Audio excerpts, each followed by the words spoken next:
Turning now to Washington, where last night U.S. President Joe Biden held a hastily called news conference following the release of a report into his handling of classified documents. The report did not recommend charges, but called Biden's memory into question, putting the president on the defense. I'm well-meaning, and I'm an elderly man, and I know what the hell I'm doing. I've been president. I put this country back on its feet. I don't need his recommendation. It's totally out. How bad is your memory, and can you continue as president? My memory is so bad I let you speak. That's your memory has gotten worse, Mr. President? My memory is not good. My memory is fine. My memory, take a look at what I've done since I become president. None of you thought I could pass any of the things I got passed. How'd that happen? You know, I guess I just forgot what was going on. Joining me now is Michael Fauntroy, Associate Professor of Policy and Government, Director of the Race, Politics, and Policy Center at George Mason University. Professor, thank you for joining us this morning. My pleasure. Your initial thoughts on what you just saw there in the news conference from last night and the president's response? Yeah, so this is what started off as a legal inquiry that ends up being a political firestorm.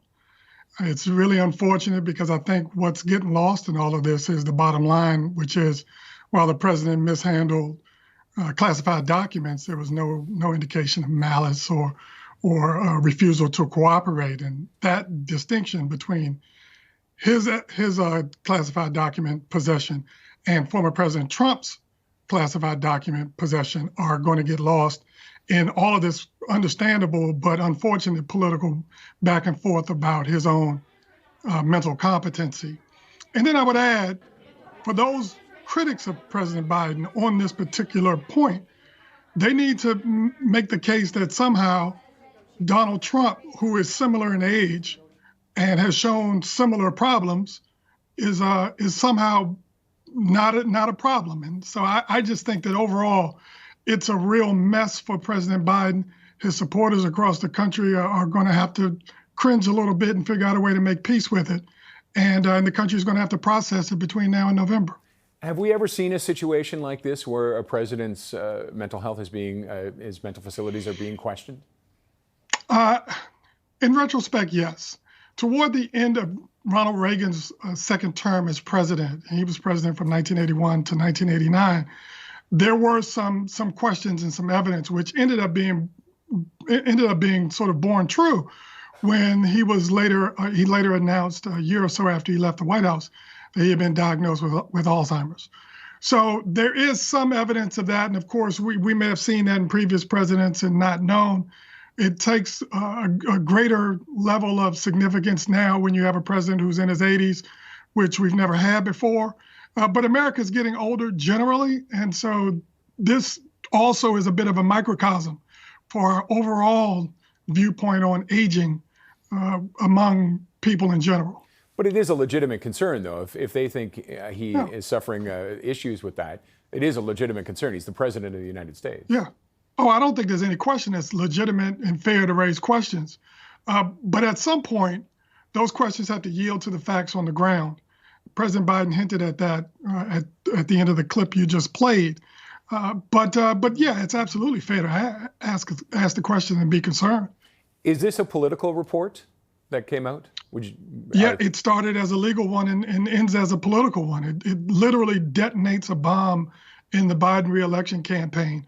And ultimately, this is what this is all about, whether or not President Biden will be reelected or if he'll be succeeded by Donald Trump.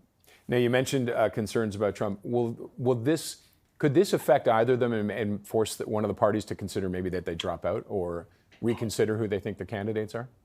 Well, I think if we're being fair and balanced on this, if you're going to ask those questions about Biden, you have to ask those questions about Trump.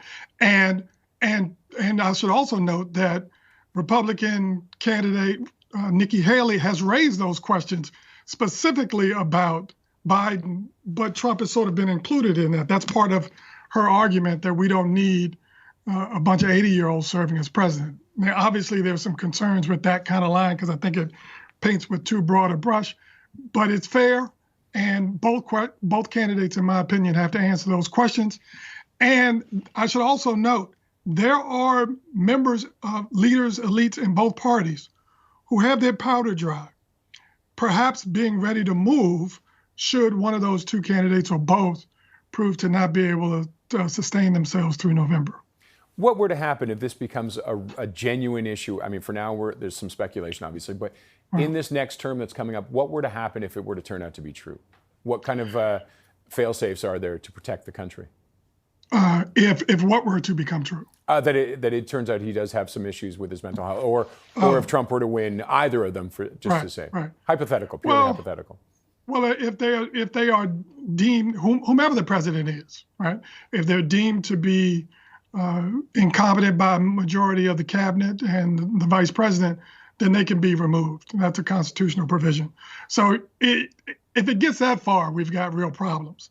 And we should also note that there was some talk about that toward the end of the Trump administration in late 2019 as to whether or not perhaps some of the chaos that was going on in that administration in 2020 as well should the constitutional amendment regarding this be implemented. It ultimately wasn't, of course, but that's certainly one of the options. Okay, Professor, thank you for joining us and your insight today. My pleasure. Thank you. Michael Fauntroy is an associate professor of policy and government, director of the Race, Politics, and Policy Center at George Mason University.